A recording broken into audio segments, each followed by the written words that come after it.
My creative process makes me want to laugh. It's all over the show. To pin that down, I think would actually be limiting more than anything. I, by personality and nature, am very go with the flow, figure it out on the spot, and so my creative process looks a lot like that.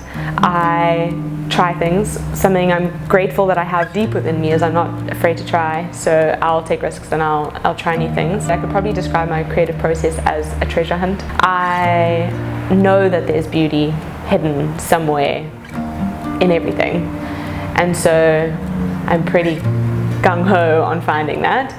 So a lot of my creative process would come down to making sure I have an open heart and mind, and then playing. So very practically, it will look like being in many different mediums. This is why I often bounce between painting, photography, back to design. So there's often a lot of crossover.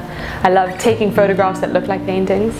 I love finding out what could happen if you intersect two different mediums. So a phrase that typically describes or has come to explain my process is stories from a daily ritual of color wandering.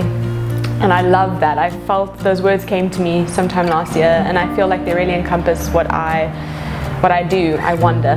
I wander through color and then put things together and play. Another very important aspect about my creative process is that it hinges entirely on my faith in Jesus and my relationship with God. And oftentimes my paintings or my commissions for people are birthed from prayer, spending time in God's presence.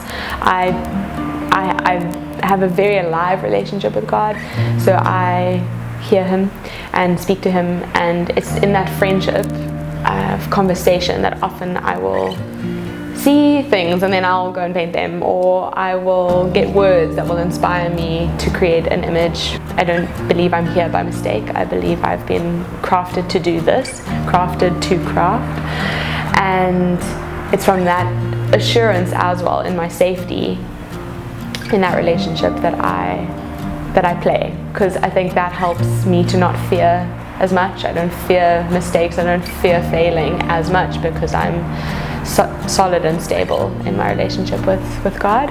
Another aspect of my creative process is definitely nature and how that impacts our soul and our heart and my relationship with God, but also my relationship with people, and creating is very impacted by my surroundings. So I will often go and spend a lot of time in those spaces. If you look at my work, typically it's very inspired by nature, so whether that's land or botanicals.